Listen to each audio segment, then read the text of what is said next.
Hi, and welcome to Spirit Science. I'm Heather Garrett of planetbotanics.com. And I'm Diane Lantier of soulrestoration.ca. And we're joined by Maria Kurylo today. And what's your website, Maria? MariaKurylo.com. That's a good one. It's easy. And my business is called Sacred Alignment. So how do you spell Kurylo, though? I'll have it on the notes. It's but Kurylo. Perfect. Okay, so let's get right into it and tell us what it is you do. So I work with women, and my intention is to work with women to help them deepen into their spirituality. So connecting deeply with themselves. So I always talk about spirituality. The first step is just getting to know yourself better. And so I'll work with them in what I call a sacred container where I'm holding space.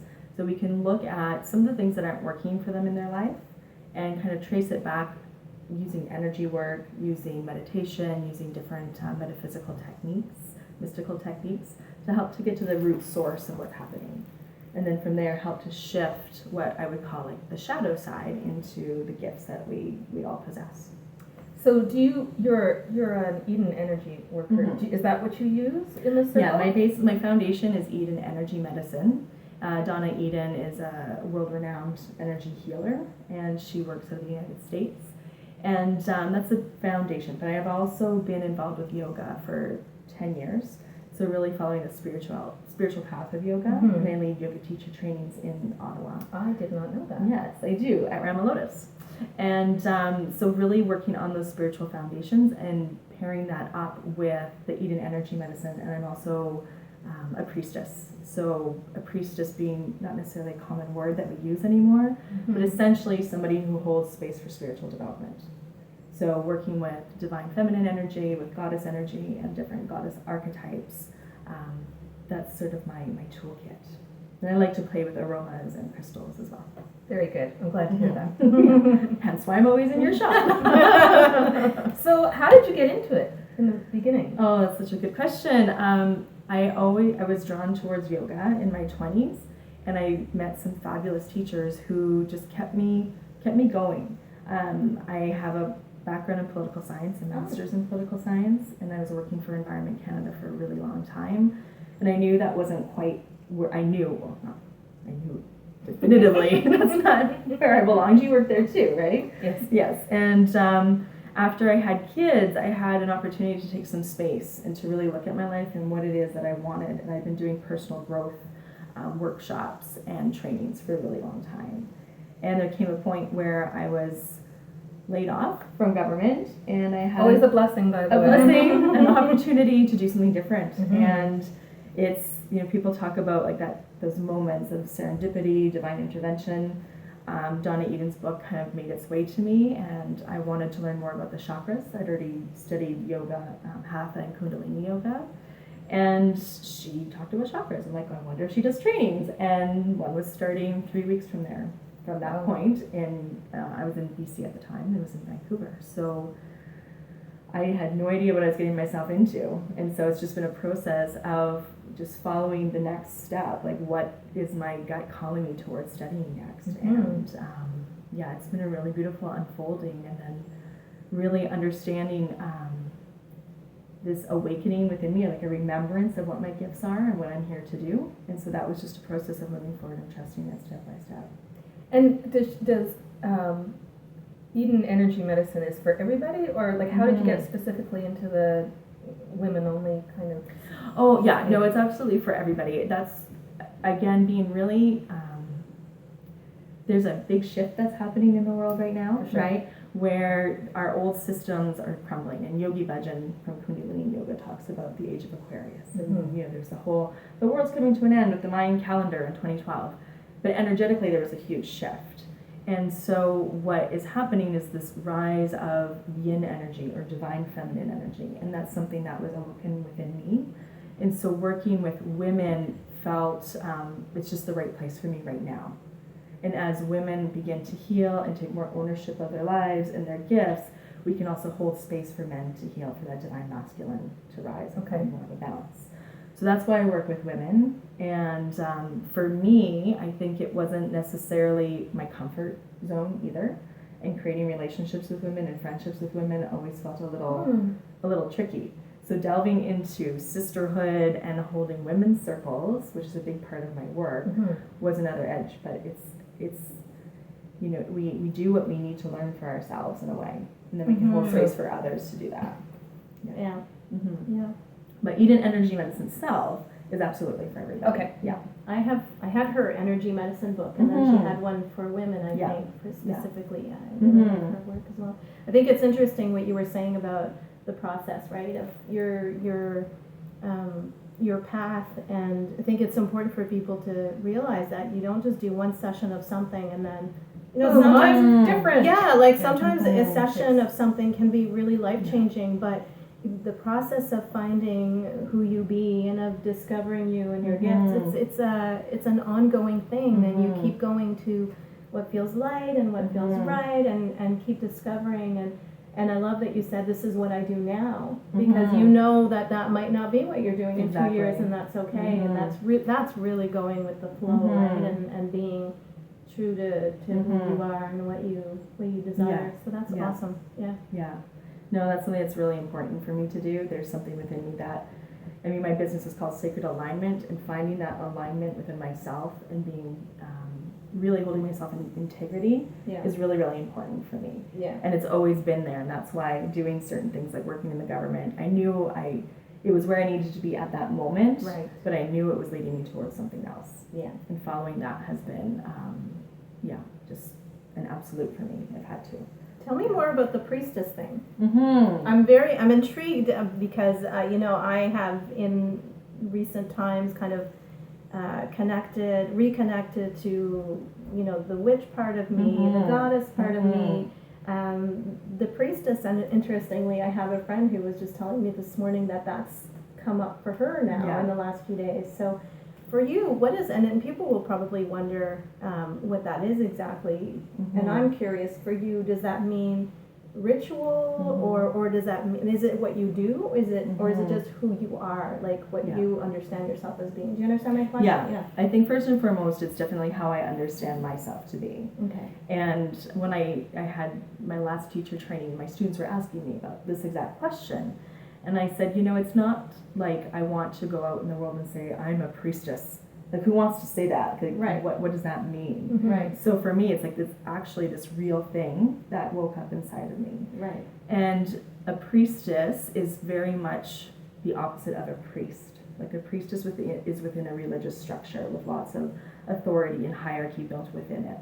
The priestess, the ancient priestess, was somebody who held space for people to transmute from shadow to light, whatever you want to define that as. Right. A bad habit to a positive habit. And they helped to create ceremony. They worked with energy, with aroma, with crystals, with the seasons, the elements, and created a direct connection to divine. And you can label it as whatever you'd like, whatever organizing structure. I call it sacred thread that connects us all. And so for me, it was a process of really remembering who I am and my gifts and why I'm here. And my first time I really got a taste of it was reading The Mists of Avalon. And that book by Marion Zimmer, I believe is her name, is a book that seems to sort of awaken a lot of women to this path. As I was reading it, I'm like, this is me. And I'm like, how is this me? I was it's in the days of King Arthur, and it traces the goddess's story within the masculine story, because we know King Arthur from the male perspective, but not what happened in the female perspective. Interesting. And so from there, I found a really wonderful teacher. Her name is Elaine Doughty, and she is in California, and I went to study with her. And it's really it's another form of personal development, really. It's like looking at yourself through specific lenses, through specific goddess archetypes. Like, for instance, each archetype follows the moon cycle, and right now we're just coming off the wise woman. So the wise woman is really trying to find that balance between yin and yang. And she has a cheeky energy, she has a playful energy, but also a really deep knowing and knowing who she is. So you can look at yourself through that lens. How am I showing up in balance of the masculine and the feminine, and where am I out of integrity with myself? So it's a really, it's a personal practice, but then I can hold space and hold ceremony for other women to do the same kind of work. Lovely, that's awesome. Yeah, and some. We'll go have to ahead. talk off. Well, Yeah. I want to hear more about your circles locally, so we'll talk later. Absolutely. We were talking about maybe going through a few exercises Yeah. so that Mhm. people could Sure. try this at home. Yeah. So do you yeah. have one that is about connecting to the gifts, or is that something that you is sort of longer and Yeah, that would be require a longer. session? Okay. Absolutely. Yeah, absolutely. Because we have so many layers Mhm. of Oh, yeah. stories, right? Yeah. And our chakras are like a storehouse for all of these memories. And from past life, this lifetime, whatever. Mhm. So it does take time to clear out what's there, and then we Yeah. come in with a soul contract of what it is we actually need to learn. So in 5 minutes, no. But what we can do is to ground.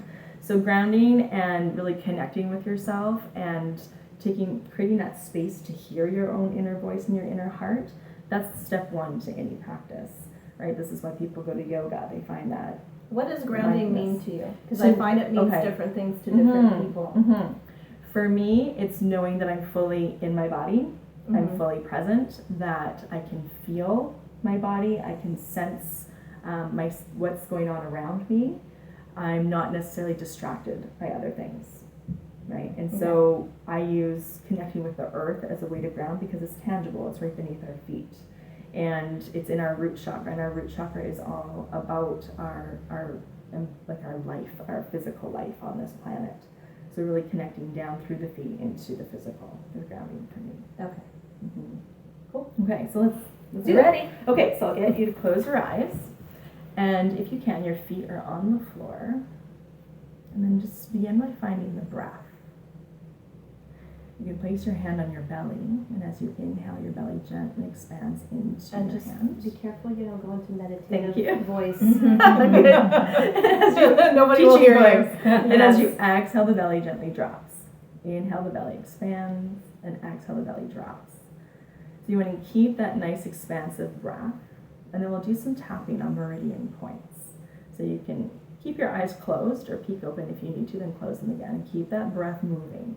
And first you start to tap just underneath the eyes on the bony ridge, the cheek, yeah. And every time you're tapping, it's 10 to 15 seconds. So for those of you who like to know what you're doing, the left brain likes to know these things, this is the stomach meridian, the beginning of the stomach meridian, which is an energy pathway that runs right down into your second toe. So it connects with the earth. And this will help to ground you in your body, make you present. You're going to keep the breath going. Good.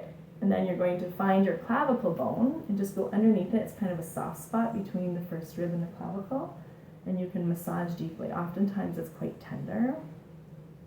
And this is the end point for your kidney meridian, which also runs down through the legs and off into the bottom of the center of the foot. And kidney meridian is really important to help us stay grounded, and for women it helps to regulate our hormones. So your menstrual flow, if you're changing into menopause, things like that, it's really going to help an emotional balance. And then start to thump your thymus, so it's in the upper chest. This is a good boost for the immune system. Is that the one she calls the thumping? There's one that she calls the... These are the four, it's now the 4 thumps. So our Okay. book is the 3 thumps, so this is the 4 thumps. Okay. And anytime you're tapping your body, you're present, right? You're present Mhm. to your physical self. Good. And then you're going to come into your spleen, so we're going to have to turn slightly. Your spleen meridian's alongside the ribs, Mm-hmm. and you can tap, and you can go up and down because if you're not quite sure where the point is, or massage, and you might find another sort of tender spot. And then when you find a tender spot, that's where there's stagnant energy, but also stagnant lymph. So physical toxins stuck in the body. Okay. And you want the breath to keep moving because as you release the toxins, you want to actually expel them from your system. Okay, and then you're going to place your hands on your thighs. I got one right here. And a lot And of in women. EFT, you tap where the bra is on the side, right Yeah. there, and that's where it's hurting me. And spleen meridian is related to our earth energy, and it is again for grounding, but also how we set good boundaries for ourselves. So most healers and people who do any kind of care work are going to have a depleted spleen. Okay. So it's really good to recharge, especially for women too. Cool. Then hands on the thighs and just take a couple breaths and notice how you feel. Come back to your breath. And then we'll do a hook up. So you take your middle finger into your belly button and the other finger at the third eye point. And you press it and you gently lift up and you hold that. And you might notice that you sigh or take a deep breath or yawn. And this is connecting the central channel of your body. So it's like from the pubic bone, there you go, to the back of your throat, and the tailbone up over the head to the back of the throat creates this circuit. Beautiful. And you can just relax your hands down, notice how you feel. Another great one for emotional stability, to really come into alignment and presence. You take your hand and you start on the outside of your nose, and you're making a big figure 8 around the eyes. And again, for people who like to know, I encourage you to feel, like notice how it feels. But if you like to know, you're coming across your large intestine meridian to help let go. You're crossing at the third eye point, which helps to focalize. You're going across these frontal eminences, they're called, these points to help diffuse emotions. Alongside the eyes, you're helping to ground to take you out of fight or flight. So see, Heather's going to be doing this all the time. Well, I was imagining a bus full of people going by like thump, thump, thump, thump, thump. If you come to Planet Botanics and see Heather doing this, now you know why. This one's it does feel really good. It's Yeah, really and calming. And it's interesting, you know, when you start learning about this stuff, you realize it's like when I first learned Reiki, you know, however many years ago.